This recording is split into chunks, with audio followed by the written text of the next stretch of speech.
How do they feel about themselves personally? How do they feel about their lifestyle, etc.? There's right, so a we're few. also creating an environment where they're reflecting on some things that perhaps they even haven't reflected on, let alone gives you a measure of where they're at. Yeah, because you can have confidence that's really high in one area, really low in the other. Right. It's not consistent across the board. It changes. So the one thing I do at the end of the program, after the end of the 5 days, is I would administer the same set of assessments and compare scores. And then you measure. And how's that been going?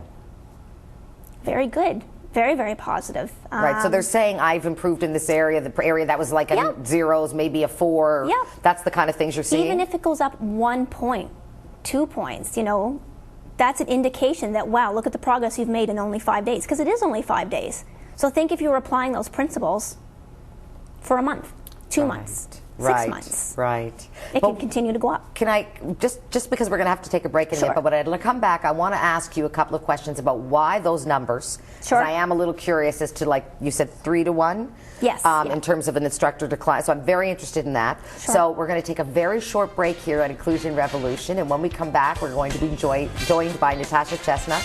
We're going to talk more about the importance of confidence and self-confidence as we move forward and really integrate ourselves into the community in the way that we wish to. We'll be right back after this short break.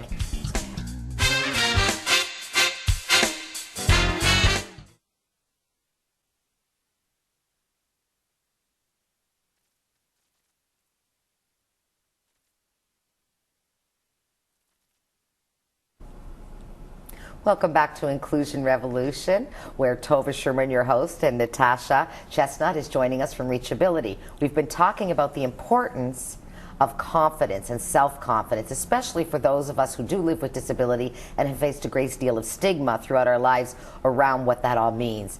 Now, Natasha, right before we broke, I wanted to ask you about your ratio, because, I mean, one could do a confidence building for as many people as they could fit in a room, but I noticed that you had mentioned that it's a 3 to 1 ratio, and I'm curious about that as to, is it the most effective? Is there a reason why one does a ratio like that versus maybe more people who could get through it as a result of making it for a larger group?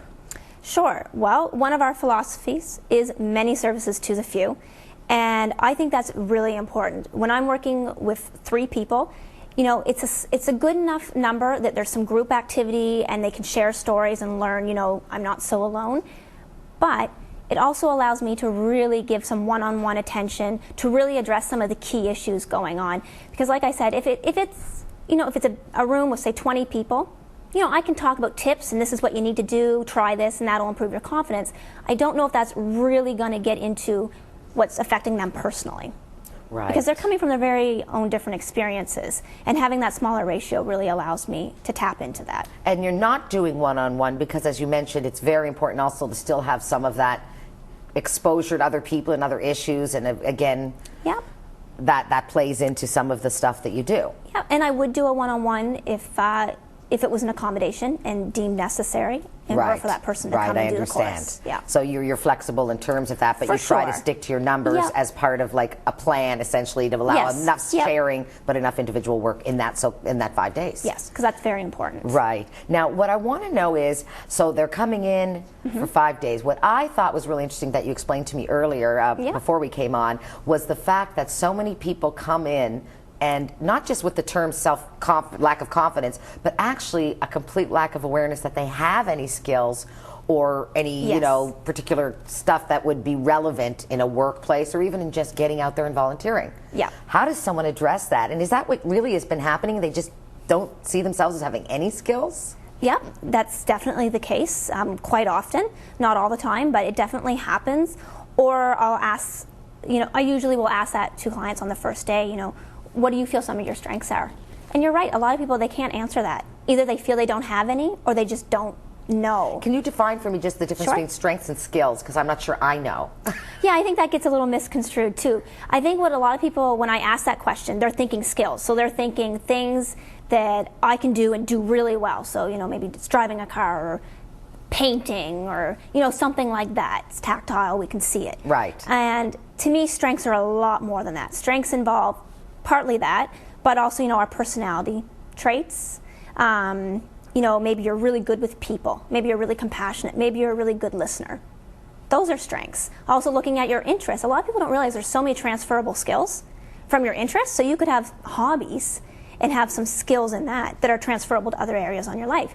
But, you know, people don't always put that together. Right. That's a powerful message, because the concept of transferable skills isn't something that most people think about. For instance, I love to read. Well, that means that you probably have a very good vocabulary. That probably means that, you know, you can be on your own and do your thing, but at the same time, you're interested in other things and you have a curiosity. So those, to me, are definitely strengths, but one may not see them, and I guess that's what I'm hearing from you, just because they like to read. And you're the person that kind of connects those up for them. Yeah, and we definitely do quite a variety of exercises where I'll provide them with some lists of different strengths and skills. And sometimes it's easier. They can look at it and start picking out things and say, oh, I am good at that. Oh, no, I'm good at that too. And they can highlight it and go through. And then it starts making sense because they're seeing it and realizing, okay, I do have that. So have you seen people literally come in and say, I can't do anything, I'm not good at anything, and then obviously by the end of your 5-day intervention, they get it? Like they really get it? Yeah. I was telling you earlier, like with the assessments, I would say, I was looking at the results the other day, that 95% of clients completing have shown